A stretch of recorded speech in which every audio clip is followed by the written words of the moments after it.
अस्सलाम वालेकुम। हम कैम्ब्रिज ओ लेवल इकनॉमिक्स की कंप्लीट वीडियो सीरीज़ के साथ आज ब्रायन टिटली बुक की एक्सरसाइज या यूनिट 5.3 कवर करेंगे। 5.1 5.2 कर लिया था हमने, जिसमें हम डेवलपमेंट की बात कर रहे थे, ह्यूमन डेवलपमेंट से होते हुए अब हम आज पॉवर्टी के हवाले से कुछ बात करेंगे।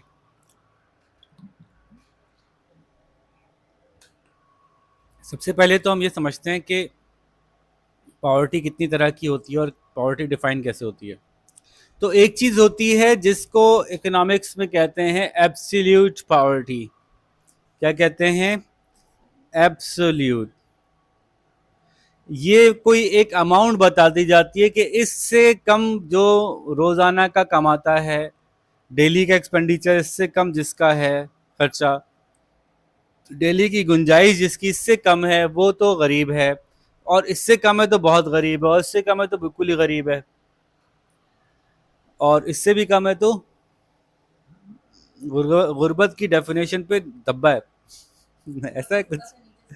अच्छा, तो अभी 2017 की जो वर्ल्ड बैंक की डेफिनेशन है, मुख्तलिफ डेफिनेशन है। 2017 की वर्ल्ड बैंक की डेफिनेशन ये है कि कोई रोजाना का 3.1 डॉलर, 3.1 डॉलर पर डे जिसके पास खर्च के लिए हो रोज का, वो मॉडरेटली पुअर है। ठीक है। और जिसके पास, यानी 3.1 डॉलर से कम जिसका हो रोजाना का खर्चा, वो मॉडरेटली पुअर है, या खर्च करने के लिए पैसे। और जिसके पास 1.90 डॉलर पर डे से कम हो, उसको ये कहते हैं कि एक्सट्रीम, एबीडी एक्सट्रीम है, ये एक्सट्रीम पॉवर्टी है। ठीक है, ये एब्सोल्यूट टर्म्स हैं। इसका एक शख्स का दूसरे शख्स से कोई ताल्लुक नहीं है, इसलिए इसको एब्सोल्यूट टर्म कहा जा रहा है। अभी जब रिलेटिव बताऊंगा तो समझ में आ जाएगा कि एब्सोल्यूट क्यों कहा जा रहा है। अब जरा इसको पाकिस्तानी रुपए में निकालें। 3 डॉलर कितने का बनता है भाई? 1 डॉलर 280 चल लगा लें आसानी के लिए। 280 को 3 से डिवाइड मल्टीप्लाई करते हैं जल्दी से। देखें आपका कैलकुलेटर पहले खुलता है या मेरा। तो रोज के 840, तो महीने के तकरीबन समझ लें 25,000। 25,000 महीना से जिसकी कम इनकम है वो मॉडरेटली पुअर है। और 1.9 लगा लें, 277 से 1.9, 1.9 इंटू 277 इंटू 30, तो जिसकी 15,700 से कम आमदनी है महीने की, वो एक्सट्रीमली पुअर है। और आप गौर करें कि आपके केस में ऐसा है भी। 15,000 किसी की आमदनी है तो अब वो कैसे गुजारा कर रहा होगा, क्या कर रहा होगा? जैसे हम अगर कभी किसी महीने जब एसी नहीं चल रहा, एक फ्लोर पे 3 पंखे चलते हैं, 3 4 लाइटें चलती हैं, वो भी रात के वक्त। दिन में तो 3 4 ना लाइटें चलती ना सारे पंखे चलते हैं, इनमें तो 1 2 पंखे चलते हैं क्योंकि बच्चे नीचे दादा के पास होते हैं। एक फ्रिज चलता है, मोटर नहीं है। तो हमारे जो यूनिट्स आते हैं वो 400 के करीब आते हैं, 400 से 500 के अंदर अंदर आते हैं। और हमारा बिल जो है वो 20,000 से ऊपर आता है। जी। तो जब बुनियादी बिजली इस्तेमाल करते हैं हम लोग, एसी नहीं चलाते क्योंकि मोटर भी नहीं है।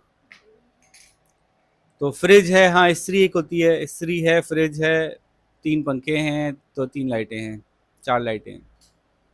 लाइटें भी एलईडी हैं, पुरानी वाली नहीं है। पंखे भी एनर्जी सेवर हैं, से बेहतर पंखे हैं। तो यूनिट तो सही आ रहे हैं, 400 500 यूनिट ही का बनता है कमोबेश एक हाउस होल्ड का। जो 300 यूनिट से नीचे जो है वो हाउस होल्ड होता है जो बिल्कुल ही गरीब हाउस होल्ड होते हैं ना, एक पंखा, एक बिजली, एक फ्रिज, एक पंखा, 2 बल्ब, उसको 300 से यूनिट नीचे होते हैं उनके, उनको एडिशनल डिस्काउंट मिलता है ना हमारी सोसाइटी में।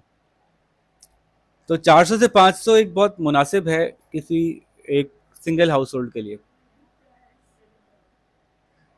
तो 20,000 जो है वो हमारा बिल आया है। अब जिसकी तनख्वाह ही 15,000 है, अब समझो कि वो बिल्कुल ही छोटा छोटा कर ले, तो 10,000 बिजली का बिल होगा उसका, 5,000 बिजली का बिल होगा, या बिजली इस्तेमाल ही नहीं कर रहा होगा, वो क्या करेगा। और ये बिजली का बिल है, फिर ये गैस का बिल है। तो अब 15,000 में ये हो गया। दूसरा 15,000 जो कमा रहे हैं, आमतौर पे ये वो लोग होते हैं इनके अपने घर भी नहीं होते।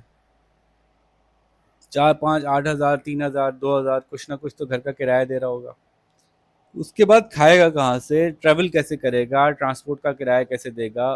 तो 15,000 रुपये बज़ाहिर, आज से 3, 4 साल पहले 15,000 रुपये जो है वो किसी की तनख्वाह भी हो जाया करती थी इस केस में, कि जी वो बिल्कुल जो लोअर स्टाफ है ना, आपका चपरासी है, आपका कोई ऑफिस बॉय है, इस तरह के लोग हैं, तो उनकी 15,000 सैलरी भी हो जाया करती थी। लेकिन अब तो जिस लेवल का मामला है, तो 15,000 एक्सट्रीम पुअर। जबकि ये डेफिनेशन कब की है, 2017 की है। 2017 में 15,000 से नीचे। तो आज तो ये और ऊपर जा चुकी होगी डेफिनेशन, इसको चेक कर लीजिएगा। बहरहाल, तो coming back to the point, ये एब्सोल्यूट पॉवर्टी है जिसमें कि एक शख्स अफोर्ड ही नहीं कर सकता बुनियादी लिविंग। लेकिन एक और चीज़ होती है जिसको कहते हैं रिलेटिव, रिलेटिव पॉवर्टी। रिलेटिव क्या होती है कि आप किसी से कैसे रिलेट करते हैं दूसरों के मुकाबले में, पूरी सोसाइटी के तनाजुर में। ऐसा हो सकता है, जैसे मैंने आज आपको याद है शुरू में बताया था हैप्पीनेस इंडेक्स के बारे में, कि हैप्पीनेस के बारे में सवाल किया था कौमों से, तो बहुत सी गरीब कौमों ने जवाब दिया कि हम खुश हैं, ज़्यादा खुश थे उनके अवाम बनस्बत बहुत सी अमीर कौमों के। तो उसकी क्या वजह थी, उसकी वजह मैंने बताई थी कि जो अमीर और गरीब का फ़र्क था वो कम था उन मुल्कों में। तो गरीब, एक तो गुर्बत यह है कि मैं खाना ही अफोर्ड ना कर सकूं, लेकिन एक गुर्बत यह है कि मुझे महसूस हो कि मैं दूसरों के मुकाबले में कम अफोर्ड कर सकता हूं। ये कैफियत रिलेटिवली पुअर महसूस करना। ठीक है। तो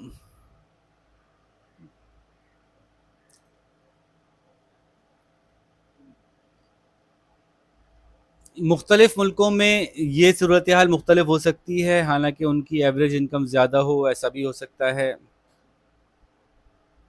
ऐसा हो सकता है कि एक कंट्री डेवलपमेंट के, इकोनॉमिक डेवलपमेंट की सीढ़ियाँ चढ़ रहा हो, लेकिन रिलेटिवली लोग पुअर फील कर रहे हों।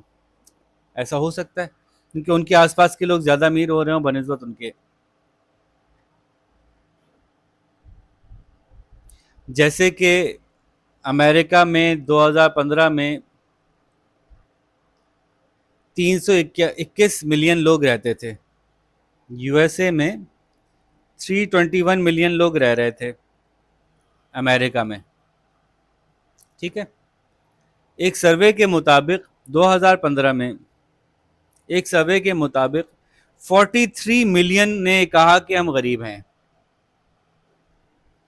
321 में से 43 मिलियन निकालिए कितने परसेंट हुआ। 43 डिवाइड बाय 321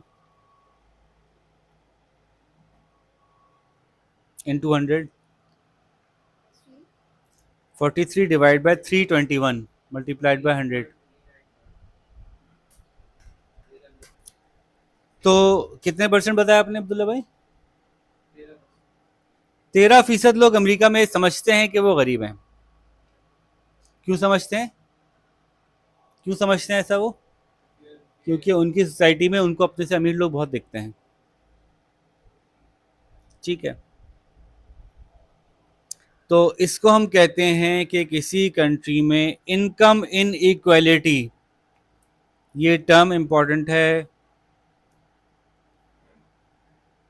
इनकम इनइक्वालिटी जितनी ज़्यादा होगी, रिलेट करते हुए लोग फील करेंगे, रिलेटिवली लोग फील करेंगे कि वो ज़्यादा गरीब हैं। ठीक है। अब इसी हवाले से एक छोटा सा सर्वे आपके पास मौजूद है, पेज नंबर 1395 पे। इनकम इनक्वालिटी, इसको मेजर करने के लिए एक टूल भी बताऊंगा अभी मैं। पहले फ़िलहाल हम आगे इस बुक के पेज को निपटा लें। जी। एक इन्होंने चार्ट दिया हुआ है कि कितने परसेंट लोग जो हैं वो 3.1 से कम पे जी रहे हैं, मुख्तलिफ मुल्कों के दिखाया है इन्होंने। ये कब की खबर है? ये 2018 की खबर है। 2018 की खबर के मुताबिक अराउंड 80% लोग मेडागास्कर में $3.1 से कम पे जी रहे हैं। उज़्बेकिस्तान में तकरीबन 80% लोग 3.1 से कम जी रहे हैं। बांग्लादेश में तकरीबन 75% लोग जो हैं वो 3.1 से कम जी रहे हैं। और इंडिया में तकरीबन 60% लोग 3.1 से कम जी रहे हैं। पाकिस्तान में तकरीबन 50% लोग 3.1 से कम जी रहे हैं। साउथ अफ्रीका में जो है वो तकरीबन 35% 3.1 से कम जी रहे हैं। नहीं, अब तो बेहतर हो गया होगा ना, देखिएगा। तो ये एक अंदाज़ा था, एक समझाने के लिए आप कंपैरेटिवली मुल्क ये, लेकिन ये कौन सी पॉवर्टी है अब्दुल्ला भाई? ये एब्सोल्यूट पॉवर्टी है। जब आप किसी अमाउंट को डिफाइन करते हैं ना, इतने पैसों से कम जिसके पास है वो गरीब है, तो ये एब्सोल्यूट पॉवर्टी है। रिलेटिव पॉवर्टी की कोई डेफिनेशन नहीं है कि कितने रुपए वाला रिलेटिव पॉवर्टी में है। एक शख्स महीने के 2 लाख रुपए कमा रहा है लेकिन गरीब महसूस कर रहा है अपने आप को, क्योंकि उसके आसपास सब लोग 15-15 लाख रुपए कमा रहे हैं। तो रिलेटिव पॉवर्टी की डेफिनेशन इस तरह से नहीं होगी कि जो कोई एग्जैक्टली फिगर मिल जाए आपको। जैसे ह्यूमन डेवलपमेंट इंडेक्स HDI का एक फार्मूला बनाया गया था, जो मैंने आप लोगों के साथ मिलके पहले ही बना लिया था, बाद में हमने एक्चुअल फार्मूला देखा था। तो इसी तरह से एक ग्लोबल इंडेक्स है, ग्लोबल मल्टी डायमेंशनल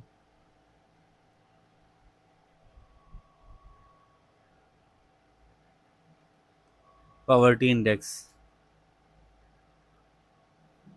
नाम बड़ा लंबा सा रखा है, इसलिए MPI कहते हैं, मल्टी डायमेंशनल पॉवर्टी इंडेक्स। इसके अंदर क्या क्या होता है? इसके अंदर जो है वही चीज़ें जो HDI में थी ना, वही चीज़ें कन्वर्सली इसमें आती हैं। HDI में थी कि कितनी अवेलेबल हैं, इसमें हम उल्टा देखते हैं कितनी अवेलेबल नहीं है। तो लिविंग स्टैंडर्ड, एजुकेशन और हेल्थ, यही था ना HDI में भी। अब लिविंग स्टैंडर्ड में इन्होंने जो नाम लिख दिए हैं, इलेक्ट्रिसिटी, ये पूरा कंप्लीट नहीं है, पेज नंबर 395 पे जो चार्ट दिया हुआ है सिर्फ एक ग्लिम्स है। इलेक्ट्रिसिटी अवेलेबल है या नहीं है। सैनिटेशन का किस लेवल का की अवेलेबल है? सैनिटेशन का मतलब है, सैनिटेशन का मतलब है गटर का इंतज़ाम, वॉशरूम का इंतज़ाम। वॉशरूम का इंतज़ाम, एक वॉशरूम कितने बंदे यूज़ करते हैं? एक वॉशरूम 15 बंदे यूज़ करते हैं, तो जाहिर है वो साफ़, एक लेवल से ज़्यादा साफ़ नहीं हो सकता वो। ठीक है, ड्रिंकिंग वाटर कौन सा अवेलेबल है? अवेलेबल है या नहीं है भाई? तो क्लीन अवेलेबल है कि नहीं है?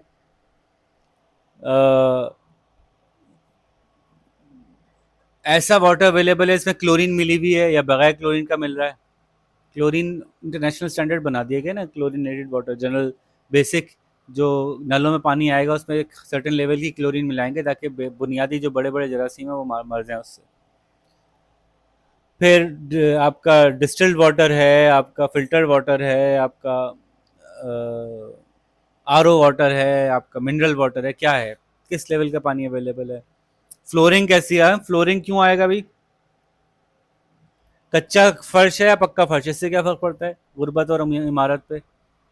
बहुत फर्क पड़ता है। कच्चे फर्श का मतलब है कि कीड़े मकोड़े, तरह तरह की चीज़ें, उस पर सफाई मुमकिन नहीं है, एक हद से ज़्यादा सफाई नहीं हो सकती, तो वो मसले हैं तो कच्चे फ्लोर के।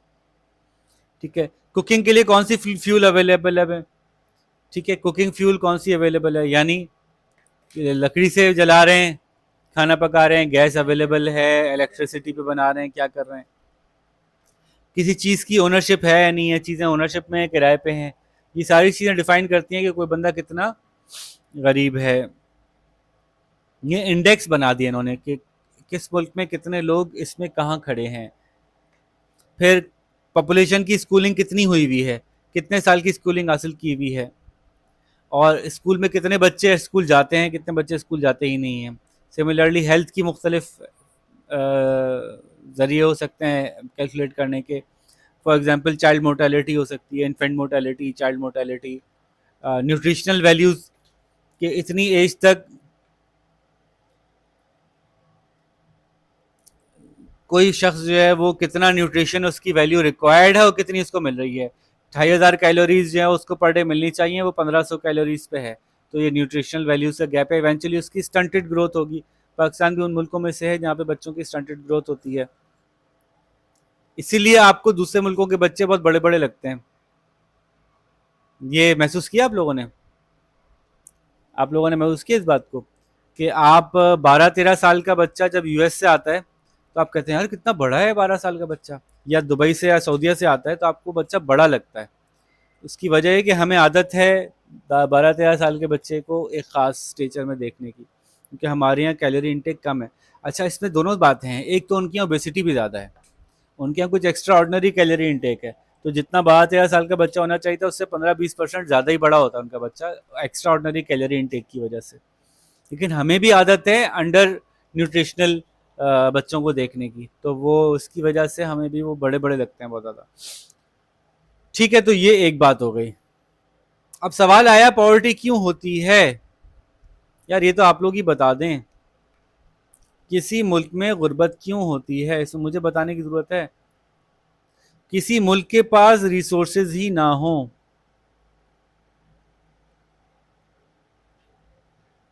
इसका चार्ट भी होगा नहीं है। लैक ऑफ रिसोर्सेज, पहले मैं लिख देता हूं सारे। Lack of education,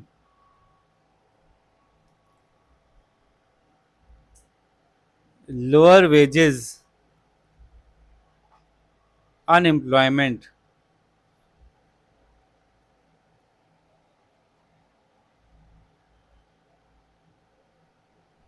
health and as,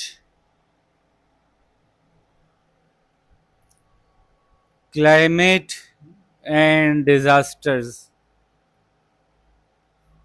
और वॉर,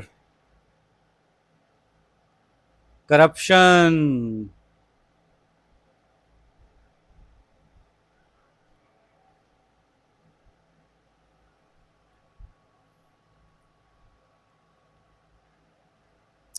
तो कोई गरीब क्यों होता है? अगर उसके पास इनिशियली रिसोर्स कम हो, कोई शख्स पैदा ही ऐसी सिचुएशन में हुआ जहां पे के रिसोर्सेस जनरली कम हैं। अब ये मैक्रो लेवल पे भी देखा जा सकता है, माइक्रो लेवल भी देखा जा सकता है। फॉर एग्जाम्पल, एक शख्स एक ऐसे मुल्क में पैदा हुआ कि मुल्क के पास ही रिसोर्सेज कम है, तो इवेंचुअली वो कितनी मेहनत कर ले, लेकिन उस मुकाबले में अगर किसी दूसरे मुल्क में पैदा होता जहां रिसोर्सेज ज्यादा थे तो उस मेहनत का उसको ज्यादा फल मिल जाता। अभी कंपैरेटिव बात हो रही है, रिलीजियसली हम बात नहीं कर रहे, कंपैरेटिवली बात कर रहे हैं कि अगर रिसोर्सेज किसी मुल्क के कम हो तो भी इंडिविजुअल के पास अपॉर्चुनिटीज ही कम होती हैं। ये बात समझ आ रही है? आप कोई कारोबारी भी बन जाते हैं और एक गरीब मुल्क में होते हैं, तो गरीब मुल्क के अंदर डिमांड ही कम है, तो आपका कारोबार उतना नहीं फैलेगा जितना कि एक अमीर मुल्क में फैल रहा होगा। ये तो मैक्रो लेवल बात हो गई ना कि मुल्क के पास रिसोर्सेज कम है तब भी लोग गरीब होने का चांस होता है। लेकिन ऑन द अदर हैंड किसी शख्स के पास रिसोर्स कम है, वो पढ़ लिख भी गया लेकिन वो एक ऐसे घर में पैदा हुआ, किराए घर में रहता है, 8 बहन भाई हैं, अब्बा की छोटी नौकरी है, तो उसके लिए आसान नहीं होगा अपने लिए वक्त निकालना, हायर एजुकेशन हासिल करना, या अपने चॉइसेस, अपनी मर्जी की चॉइसेस मेक करना। उसको जो पहली जॉब मिलेगी वो कर लेगा। तो माइक्रो लेवल पे भी लैक ऑफ रिसोर्सेज जो है वो गुर्बत का बायस बनते हैं। मैक्रो लेवल पे भी, पूरे कंट्री के लेवल पे भी लैक ऑफ रिसोर्सेज गुर्बत का बायस बनते हैं। एजुकेशन, अगर आपकी आपके मुल्क में एजुकेशन का लेवल कम है,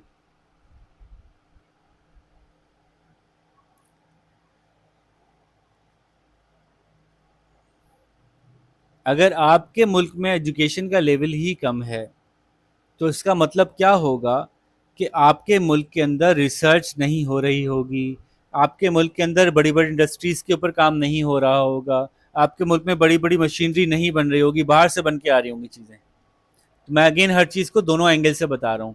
पूरे मुल्क में एजुकेशन का लेवल कम है, तो फिर आपके मुल्क में इस तरह की तरक्याती मंसूबे नहीं अब चल रहे होंगे कि अगर आप ज़ाती तौर पे एजुकेशन हासिल कर भी लें बहुत ज़्यादा, तो आप बहुत ज़्यादा तीर नहीं मार सकेंगे। फॉर एग्जाम्पल आपने ऑटोमोटिव के अंदर कोई मास्टर्स कर लिया, ऑटोमोटिव इंडस्ट्री के अंदर, और बड़ी ज़बरदस्त गाड़ी बनाने के आइडियाज़ आपके पास हैं, आपके मुल्क में गाड़ी बनती नहीं है, तो आपकी इस हाईएस्ट एजुकेशन का कोई फ़ायदा नहीं है। आपने किसी सर्टेन एरिया के अंदर बहुत हायर एजुकेशन हासिल कर ली, बड़ा ज़बरदस्त आपके पास एक्सपोजर है, लेकिन उसका इस्तेमाल मुल्क में नहीं है, क्योंकि on an average overall he economy में एजुकेशन ज़्यादा नहीं है। ओवरऑल ही एजुकेशन नहीं है, तो ओवरऑल ही इसका मतलब अपॉर्चुनिटीज़ भी नहीं होंगी। अच्छा, ये तो मैक्रो लेवल पे हो गई। माइक्रो लेवल पे भी जाहिर है, जो तो बहुत आसान सी बात है, अगर आप एजुकेटेड नहीं है तो जाहिर है आपके पास अच्छी बेहतर जॉब करने के मौके कम होंगे। आप एजुकेटेड होंगे तो माइक्रो लेवल पे तो समझ में आई आती ही है ये बात। माइक्रो मैक्रो का मतलब समझ रहे हैं ना? माइक्रो का मतलब फर्द, मैक्रो का मतलब मुल्क।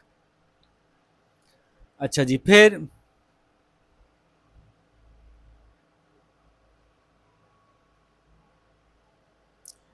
वेजेस कम होंगी तो लोग गरीब होंगे।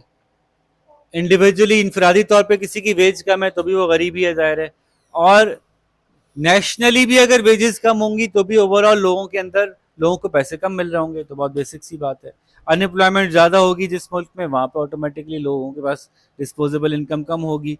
लोगों की हेल्थ खराब रहती होगी, या एज का साइकिल ऐसा होगा किसी मुल्क में कि उसमें बूढ़े ज़्यादा हों या बच्चे बहुत ज़्यादा हों, तो ऑटोमेटिकली वहाँ पे जो है वो इनकम लोगों की कम होगी। एक सोसाइटी है जिसमें के 20% एडल्ट हैं, 80% ऐसे हैं जो या तो बूढ़े हैं या बच्चे हैं, तो उनकी उनकी उनकी इनकम कम होगी। ठीक है, तो वन ऑफ द फैक्टर। फिर क्लाइमेट अगर ख़राब हो रही है, डिज़ास्टर्स आ रहे हैं, तो ऐसे मुल्क में भी इनकम कम होगी। ये भी कोई मुश्किल बात नहीं है समझने की। जिस मुल्क में अचानक से कहत आ जाए, या ज़लज़ले आ रहे हों, या तूफ़ान आते हों, तो वहाँ की इनकम ऑटोमेटिकली गिरेगी। दुनिया के कुछ मुल्क हैं जो ख़त्म होने वाले हैं, पता है बात आपको? शहर कुछ ऐसे हैं, कुछ इलाके ऐसे हैं, ख़त्म हो जाएंगे, लोगों को पता है कुछ अरसे में ये नहीं रहेंगे। तो क्या करते होंगे, कैसे सोचते होंगे ज़िंदगी गुजारने के बारे में, क्या फ़ैसला कर रहे होंगे? जैसे कि वो आपका बड़ा मशहूर टूरिस्ट डेस्टिनेशन है अमेरिका की हवाई। हवाई ख़त्म हो जाएगा कुछ अरसे में, तो अब आहिस्ता आहिस्ता सुकर रहे, कुछ डूब भी जाएगा, और ऊपर से उनका जो आतिशफ़शां है वो भी आहिस्ता आहिस्ता उसको वो करता जा रहा है, ज़्यादा से ज़्यादा एरिया को डिस्ट्रॉय करता जा रहा है। तो बड़ा मल्टीपल क्लाइमेट इश्यूज हैं वहाँ पे। ढाका बांग्लादेश, कराची में तो वो खड़े हैं ना। तो ठीक है जी। फिर वॉर जिस कंट्री में होंगी ऑटोमेटिकली, तो बहुत बेसिक सी बात है, वहाँ पे बंगला अपना अफगानिस्तान देख लें, इराक देख लें, यूक्रेन देख लें। अच्छा, वॉर दो तरह की होती हैं, एक रियल वॉर होती है, एक इकोनॉमिक वॉर होती है। ये बात ये लोग नहीं बताएंगे, लेकिन एक रियल वॉर है ना, जैसे कि आपने अफगानिस्तान पे हमला कर दिया, हालात बड़े ख़राब हैं हमारे अफगानिस्तान के। आपने आपने यूक्रेन पे हमला कर दिया, चलो कुछ हालात ख़राब हो गए। आपने जो है वो इराक पे हमला कर दिया, हालात ख़राब हो गए। लेकिन कुछ मुल्कों पे आपने हमला नहीं किया, लेकिन उनको आपने कॉर्डन ऑफ कर दिया, उनकी इकोनॉमिकली उनको पाबंदी लगा दी, तब भी उनके हालात बहुत बुरे हो गए। जैसे हमारा तो कुछ भी नहीं है, मिस क्यूबा ले लें, वेनेजुएला ले लें, वहाँ पे तो एक एक एक दवा की एक गोली लेने का इतना इतना इतनी महंगी, हालांकि ये वो मुल्क हैं जो रिसोर्स रिच मुल्क हैं, रिसोर्स रिच मुल्क हैं, उसके बाद भी जो है वो ये हाल है। ईरान के ऊपर पाबंदी है, ईरान के साथ ईरान को एक एडवांटेज ये हुआ, ईरान को एक फ़ायदा ये हो गया कि उसके पड़ोस में उसकी कुछ दोस्तियां हो गई। तो ईरान को एडवांटेज है कि ईरान के पड़ोस में रशिया भी है, उससे उसकी ट्रेड है, और वो उस ब्लॉक में नहीं है जो दबा रहा हो। चाइना के साथ ट्रेड है, चाइना उस ब्लॉक में नहीं है जो दबा रहा हो, तो इसलिए ईरान चल पा रहा है। अगर ये दोनों नहीं होते तो ईरान को भी अभी बहुत नीचे कर चुके होते।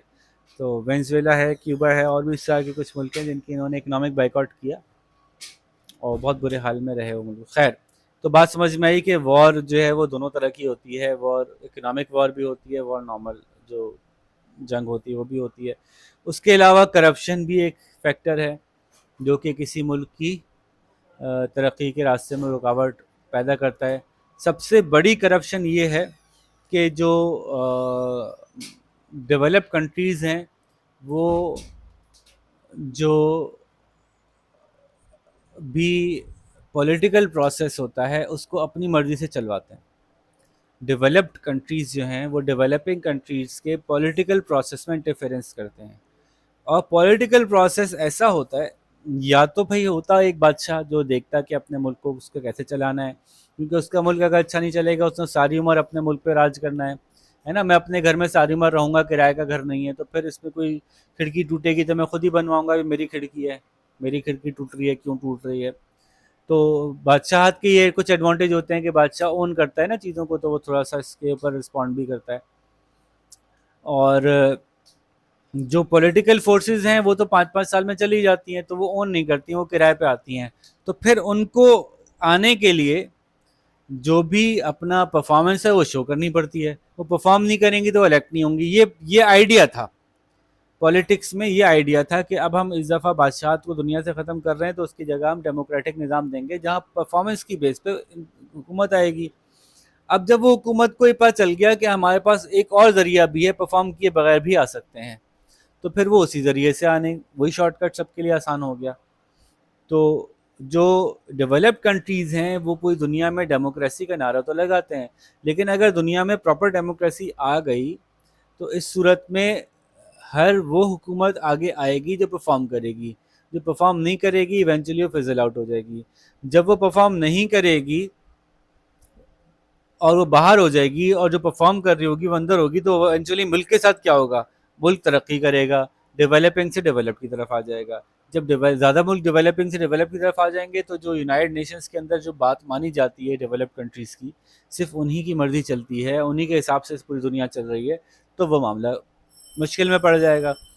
तो इसलिए उनके एडवांटेज में है कि कुछ लोग अमीर रहें, कुछ लोग फ़ायदे में रहें, और उसके लिए उनके पास 2-3 टाइप के मॉडल हैं। एक मॉडल ये है कि मुख्तलिफ मुल्कों की आर्मीज़ को स्ट्रॉन्ग करो, ताकि कि वो डायरेक्टली डिसीजन ले लें, डायरेक्टली वो इंगेज हो जाएँ, डायरेक्टली इन्वॉल्व हो जाएँ, पॉलिटिकल प्रोसेस ही ख़त्म हो जाए। जैसे इजिप्ट में है, पूरी दुनिया के इकोनॉमिक चार्टर में, पॉलिटिकल चार्टर में, यूएन के चार्टर में ये है कि जी डेमोक्रेसी को वो प्रमोट करेंगे, लेकिन इजिप्ट के अंदर उन्होंने जो है वो आर्म फोर्सेस के रूल को प्रमोट कर रहे हैं। उन्होंने सिटिंग प्राइम मिनिस्टर को फांसी दे दी, उन्होंने कहा ओके ज़बरदस्त, ठीक है, सही है। तो हमारे यहाँ भी ऐसा हुआ है, सिटिंग प्राइम मिनिस्टर को फांसी दी गई है, तो इसको भी सपोर्ट कर देती हैं यही इंटरनेशनल गवर्नमेंट्स। हालांकि अगर ये गवर्नमेंट्स ये कह दें कि अगर आपके मुल्क में पॉलिटिकल एजेंट्स फ्रीली काम नहीं करेंगे, हम आपसे ट्रेड करना बंद कर देंगे। वेनेजुएला के साथ ट्रेड नहीं कर रहे ना, वो इसलिए ट्रेड नहीं कर रहे कि उनकी बात नहीं मान रहा। कौन सी बात नहीं मान रहा, उनके हिसाब से नहीं चल रहा।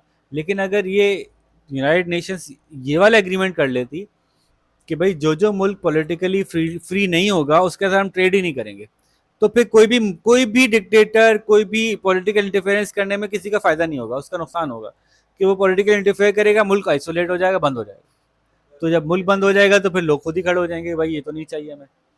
तो ये नहीं करते लोग, बल्कि इवन ज़्यादा मराहत दे देते हैं जब वो देखते हैं कि उनकी मर्जी की के लोग जो है मोबिलाइज हो रहे हैं। तो ये सारी सारी डेवलपिंग कंट्रीज में ऐसा ही है, सिर्फ पाकिस्तान में ऐसा नहीं है, सारे डेवलपिंग कंट्रीज में ऐसा ही है। बांग्लादेश की आप पॉलिटिकल हिस्ट्री देख लें, ऐसा ही चल रहा है, अभी भी वहाँ पे ऐसे ही चल रहा है, अभी तक वहाँ पे जो पॉलिटिकल इंजीनियरिंग है वो वैसे ही चल रही है उनकी। डिपेंड करता है कि आप किस डेटा को देख रहे हैं, किस किस एंगल से देख रहे हैं, तो उसके बाद आप कहेंगे कि सिचुएशन हमसे बेहतर हो रही है या नहीं हो रही। तो ये बहुत बहुत बस करेंसी की वैल्यू ही खाली वो नहीं है ना, इंडिकेटर नहीं है। जैसे कि मलेशिया है या सऊदी अरेबिया है, तो बहुत से लोग जो हैं वो बताते हैं कि जी बड़ा अच्छा पीसफुल इन्वायरमेंट है, लेकिन there is a cost of that peaceful environment. वो ये है कि मलेशिया, सऊदी अरेबिया, सिंगापुर, ये पुलिस स्टेट्स हैं, यहाँ पे पर्सनल राइट्स नहीं है फिर। जहाँ पर्सनल राइट्स नहीं है वहाँ पे आप ऐसे आराम से बैठ के कुछ नहीं कर सकते। आप हमारे दोस्त बहुत से ऐसे हैं जो कि सऊदीया में रहते हैं और सऊदीया में रह के पाकिस्तान के बारे में, पाकिस्तान की आर्मी के बारे में, पाकिस्तान की आर्मी के चीफ के बारे में, पाकिस्तान के पॉलिटिशियंस के बारे में ऐसी ऐसी बातें करते हैं कि भाई ऐसे इनको तो लटका दो, इनको तो यूं कर दो। और अगर सऊदीया के प्रिंस के बारे में पी भी लिख दिया ना हमने कोई, तो कहते हैं वो भाई क्या मरवाओगे, कहते हैं तो भाई हमें नहीं मरवाओगे तुम, नहीं पाकिस्तान में क्या होता है, गेटिंग द पॉइंट। तो वहां पे इतना सख्त वो है कि वो एक लफ्ज नहीं इधर से उधर कर सकते। तो हो सकता है किसी शख्स को ये आज़ादी ना होना ज़्यादा बड़ा मसला लगता हो। जैसे हमारे यहाँ बैठ के आप उलमा कुछ भी बात कर सकते हैं, हुकूमत के लिए कुछ भी कह देते हैं, बहुत कुछ, बहुत से लोग बहुत कुछ कह सकते हैं। हर शख्स अपनी मर्जी से जी सकता है, उसके ऊपर ज़बरदस्ती नहीं है कि तुमको ऐसे ही जीना पड़ेगा, बच्चे को यही पढ़ाना पड़ेगा, यही भेजना पड़ेगा, यही बात दिखानी पड़ेगी, यही यही मटेरियल कंज्यूम करवाना पड़ेगा। हम चेक करेंगे आके हो रहा है कि नहीं हो रहा। तो ये डिपेंड करता है कि क्या क्या फैक्टर्स हैं जिनको कि आप ह्यूमन आज़ादी में और ह्यूमन डेवलपमेंट में कंसिडर करते हैं, फ्रीडम ऑफ स्पीच है या वगैरह वगैरह। तो वापस आते हैं, फिर हम आगे निकल जाएंगे। करप्शन जो है वो one of the important reason है, लेकिन करप्शन के बारे में आवाम को ही समझाया जाता है। करप्शन का कॉन्सेप्ट आवाम को पॉलिटिकल इंजीनियरिंग करने के लिए समझाया जाता है। असल करप्शन उससे ऊपर हो रही होती है। करप्शन आपको बताया जाता है कि अब इसको वोट नहीं देना क्योंकि ये करप्ट है, अचानक से वो करप्ट हो जाता है। फिर थोड़ी देर बाद पता चलता है नहीं वो करप्ट नहीं था, बल्कि दूसरा करप्ट था। उसके ऊपर जितने केस से सारे अदालत में जाते हैं, पता चलता है झूठे केस से। ये सिर्फ पाकिस्तान का केस नहीं है, पूरी दुनिया की डेवलपिंग कंट्रीज में यही केस है। अभी आपने उसका नाम सुना होगा, मलेशिया का सबसे बड़ा मशहूर प्राइम मिनिस्टर जो रहा, महातीर मोहम्मद। महातीर मोहम्मद गए, महातीर के ऊपर केस बन गए। महातीर मोहम्मद वापस आए, महातीर के अपोनेंट पे केस बन गए, इतने बड़े केस बन गए वो जेल में चले गए। थोड़े दिन में महातीर ने उन्हीं के साथ एग्रीमेंट करके उन्हीं को पॉलिटिक्स वापस में ले आए। तो मतलब कितना बड़ा, यूएस में देख ली, यूएस के सिटिंग प्रेसिडेंट उठे, अब उनके ऊपर केस बन गए, अब वो कह रहे हैं कि सब झूठे हैं। ठीक है, अब वो पूरी कोशिश कर रहे हैं कि उनको इलेक्शन से पहले डिस्क्वालीफाई कर दें। पूरी दुनिया में ऐसे ही है ये, जहाँ जहाँ जो जो पॉलिटिकल मूवमेंट है वही तरह से। तो करप्शन कहाँ पे एक्ट करती है? करप्शन की बुनियाद नीचे से दिखाई जाती है आपसे कि इसने 2 गाड़ियां एक्स्ट्रा ले ली, इसने 4 बंगले खरीद लिए, लेकिन ये बहुत छोटे लेवल की करप्शन है। असल करप्शन ये है कि किसी मुल्क के पॉलिटिकल सिस्टम को हाईजैक कर लिया जाए। ये जब करप्शन हो जाती है ना, तो फिर तो पूरे मुल्क के रिसोर्सेज ही कहीं ऊपर ही ऊपर डिसाइड हो जाते हैं।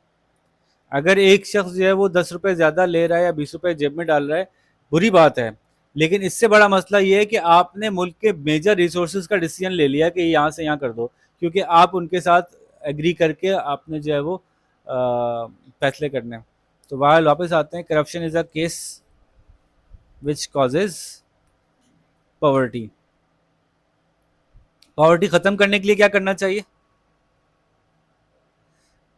जाहिर है पॉवर्टी इनकम के कम होने का नाम है, तो सबसे पहले इनकम बढ़ानी चाहिए। तो जीडीपी बढ़ाने वाली सारी पॉलिसीज जो हैं, जो जो जीडीपी ग्रोथ कराएंगी, वो सारी पॉलिसीज जो है पॉवर्टी को एलिवेट करने में हेल्प करेंगी। ठीक है। Number 2 education. Number 3 measures to reduce unemployment, unemployment को कम करो। Number 4 progressive tax. ये क्या होता है? इससे पॉवर्टी, इनकम रिडिस्ट्रीब्यूशन होती है इससे, ये भी इकोनॉमिक टर्म है, इंपॉर्टेंट टर्म है। प्रोग्रेसिव टैक्स से इनकम रिडिस्ट्रीब्यूशन होती है। जितने टैक्स भी लगते हैं प्रोडक्ट्स पे, सेल पे, ये सब रिग्रेसिव होते हैं। प्रोग्रेसिव टैक्स इनकम पे ही लगेगा, इनकम टैक्स जो है प्रोग्रेसिव टैक्स होता है। तो जिस मुल्क में प्रोडक्ट्स के बेचने खरीदने पे ज्यादा टैक्स हो, इनकम पे टैक्स इतना ना हो निस्बतन, तो वो मुल्क रिग्रेसिव टैक्स है। कम आमदनी वाला वो 18% देगा, उसको बहुत लगेगा। ज्यादा आमदनी वाला 18% देगा, उसको कुछ भी नहीं लगेगा। तो अभी पिछले दिनों एक साहब बाहर निकले, उन्होंने यूट्यूब की वीडियो बनाई और उन्होंने 1000 रुपये लेके शॉपिंग की। 1000 रुपये से उन्होंने एक सिगरेट का पैकेट लिया, एक कोल्ड ड्रिंक ली, एक अपने मोबाइल फ़ोन का कार्ड डलवाया, 4 5 6 चीज़ें ली। और वो चीज़ें लेके उन्होंने जब टैक्स कैलकुलेट किया तो उस पर 400 रुपये का टैक्स था। वो टैक्स उन्होंने हम तब दे रहे हैं जबकि इनकम पे टैक्स ऑलरेडी दे चुके हैं। एक शख्स अपनी इनकम का 20% टैक्स में दे चुका, 80% इनकम आई, फिर वो पैसे लेके जब बाहर निकला तो 40% और टैक्स दे रहा है, तो उसकी इनकम का तो 60% टैक्स चला गया। 60% टैक्स गरीब के ऊपर लगा हुआ है, और अमीर के ऊपर जो है वो 15-20% भी नहीं लगा। तोड़ जो है ना मिस, जैसे हमने कहा ना, असल तोड़ है, अगर तो आप ये देखना चाहते हैं तो पॉलिटिकली पॉलिटिकल फ्रीडम या तो हो जाए, इस लेवल की हो जाए कि डिसीजन मेकर को डिसीजन मेकिंग का जवाब देना पड़े। उसने अच्छी डिसीजन मेकिंग नहीं करी तो उसके ऊपर उसका जवाब देना पड़े उसको, या फिर टोटल टोटल अथॉरिटेरियन आ जाए कि उसको बताओ कि मैं तो 20 साल तक, मैंने ही, मेरा ही मुल्क है, 20 साल तक मेरी सब कुछ मेरा ही है, तो फिर मैं अपनी चीज़ को अच्छा करूँ। तो या तो अथॉरिटेरियन आ जाए, या फिर ये कि ऐसी सूरत हाल बन जाए कि लोग अपने किए का जवाब देने के वो हों कि भाई हमने जो पॉलिटिकली या इकोनॉमिकली डिसीजंस लिए थे वो अच्छे होंगे तो हमें नेक्स्ट टाइम पावर मिलेगी। हमारे यहाँ आबाई आबा अजदाद की वजह से मिल जाती है या किसी और वजह से मिल जाती है। तो बहरहाल तो ये ज़रिए हैं, प्रोग्रेसिव टैक्स बढ़ाएं और इनडायरेक्ट टैक्स बंद कर दें। इनडायरेक्ट टैक्स मतलब सेल्स टैक्स वगैरह बात हुई थी ना अभी, तो बताया मैंने आपको, ये बंद कर दें। उसके अलावा हुकूमत जो है वो वेलफेयर सर्विसेज शुरू करे, जैसे कि health services, low cost housing provide करे, अनएम्प्लॉयमेंट बेनिफिट्स। तो ये वेलफेयर सर्विसेज गवर्नमेंट शुरू कर दे, इससे पॉवर्टी में कुछ फ़र्क पड़ेगा। और मिनिमम वेज लॉ ले आए, भाई कम से कम इतने पैसे दो लोगों को।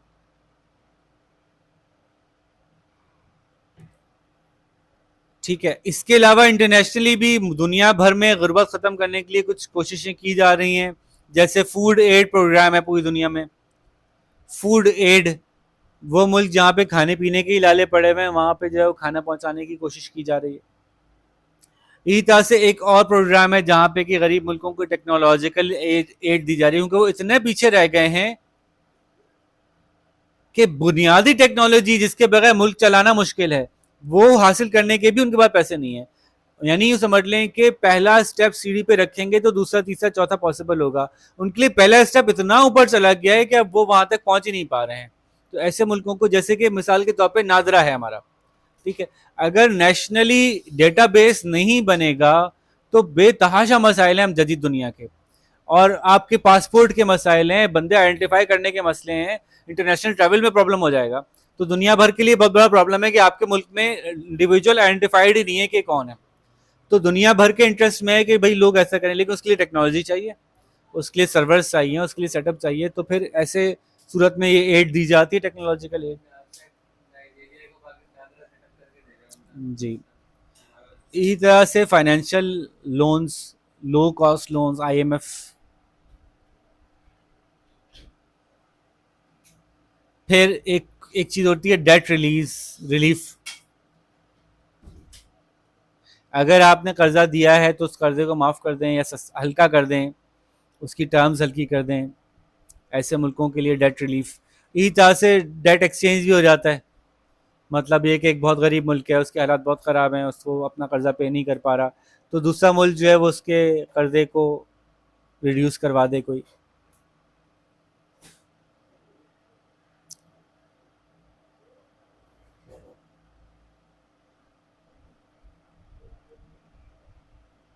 अब हम ये समझते हैं पाकिस्तान में, जो नीचे इन्होंने मजीद बातें भी की हुई हैं, कि ग्लोबली फूड एड तो समझ में आती है कि कहीं कहत हो गया ना, अब कहत से निकलने के लिए खाना ही नहीं है, मतलब खाना वो लेंगे कहाँ से, महंगा या सस्ता खाना अवेलेबल ही नहीं है।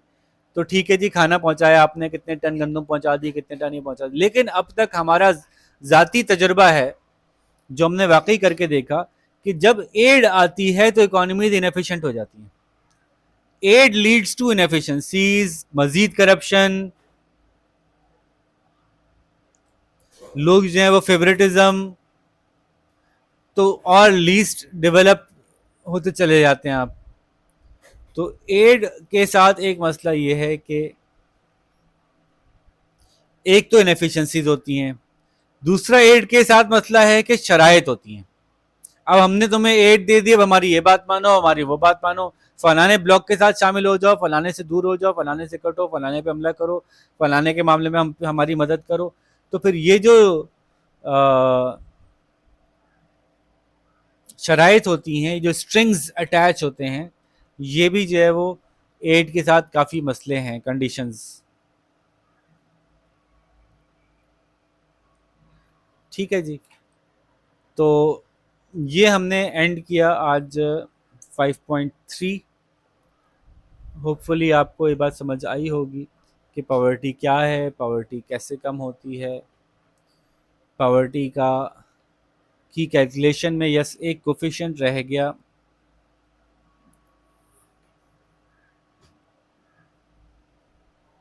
एक इंडेक्स या कोफिशिएंट बनाया गया है, जिनी, GINI।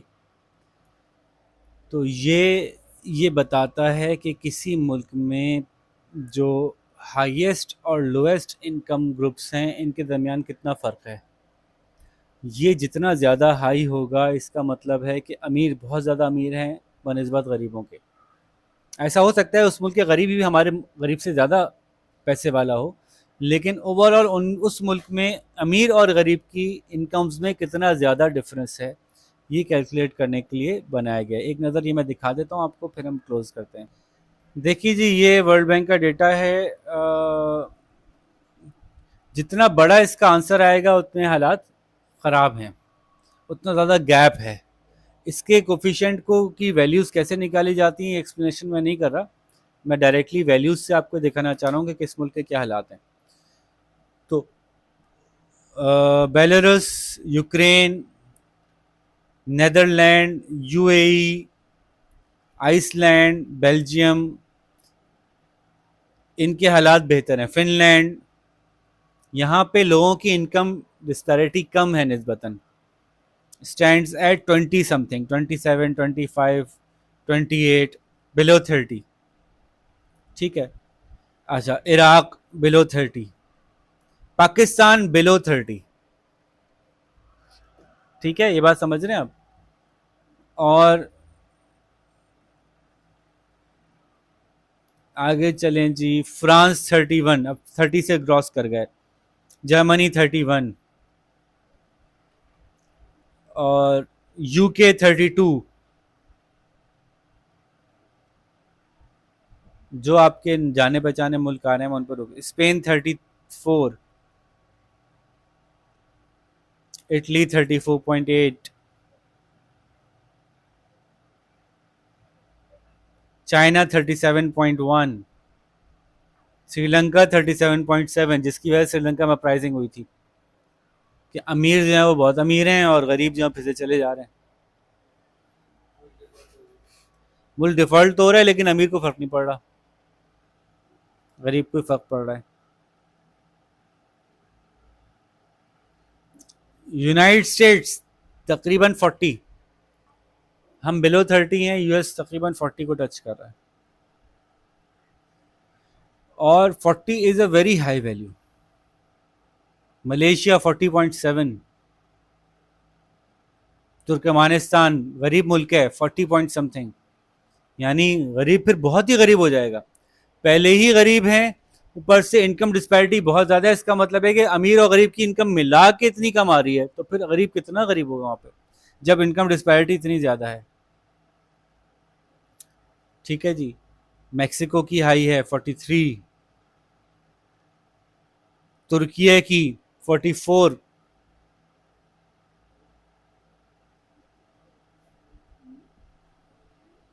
जिम्बाब्वे मशहूर है जी करप्शन वर्षन के मसले में, 50% पे 50 पे आ गई वैल्यू इंडेक्स में। अब साउथ अफ्रीका 63। क्यों साउथ अफ्रीका के पता है हालात, जो याद है साउथ अफ्रीका में क्या हुआ था। गोरों की हुकूमत थी, कालों को दबाया हुआ था, तो बहुत लंबे अरसे तक गुलामी चली ना साउथ अफ्रीका में। फिर वो नेल्सन मंडेला की लड़ाई थी, उसके बाद कालों को इजाज़त मिली। लेकिन जो हमारे दुनिया में तो इलेक्ट्रिसिटी आने से के करीब करीब ही और इंडस्ट्रियल रेवोल्यूशन के साथ साथ ही आज़ादी मिल गई थी हमें। तो जिसकी वजह से हमारे लोकल अवाम ने भी कुछ ना कुछ कर ही लिया। लेकिन साउथ अफ्रीका को आज़ादी इन सबके बहुत बाद में मिली। तो इसका जो लीप था ना, इलेक्ट्रिसिटी आने के बाद, इंडस्ट्रियलाइजेशन आने के बाद, जो अमीर ने एक बड़ा लीप लिया, वो इतना बड़ा लीप ले लिया कि भाई गरीब उससे कोई मुकाबला कर नहीं सका वहाँ पे। तो दुनिया की one of the worst income disparity है साउथ अफ्रीका में। उसकी वजह यही है कि उनके गरीबों को आज़ादी उसके बहुत बाद मिली, जबकि दुनिया तरक्की कर चुकी थी। बाकी बहुत सा डेटा ही अवेलेबल नहीं है। तो समझाने का मकसद ये था कि इनकम डिस्पैरिटी हमारी कम है बनिस्बत और बहुत से मुल्कों के। जो जो मुल्क बहुत ज़्यादा अमीर हो जाते हैं ना आजकल के इकोनॉमिक सिस्टम में, जिसको आप कहते हैं कैपिटलिस्ट इकोनॉमिक सिस्टम में, कैपिटलिस्ट में ऑटोमेटिकली अमीर बहुत ज़्यादा अमीर हो जाते हैं। तो इनकम डिस्पैरिटी बढ़ती है, जिसकी वजह से दिमागी परेशानियाँ, प्रॉब्लम्स ये बढ़ जाते हैं लोगों के। वहाँ के भी मसले अपने हैं, तो कोई एक सोल्यूशन दुनिया के पास है नहीं। चाइना में अब जाके बढ़ गई ना। इंडिया की भी 32 है, हमसे ज़्यादा। ठीक है जी, तो यहाँ पे हम अपने चैप्टर को एंड करते हैं। इंशाल्लाह नेक्स्ट चैप्टर के हिसाब से मुलाकात करेंगे जो पॉपुलेशन के बारे में। तब तक के लिए अपना ख्याल रखिए। अल्लाह हाफिज़।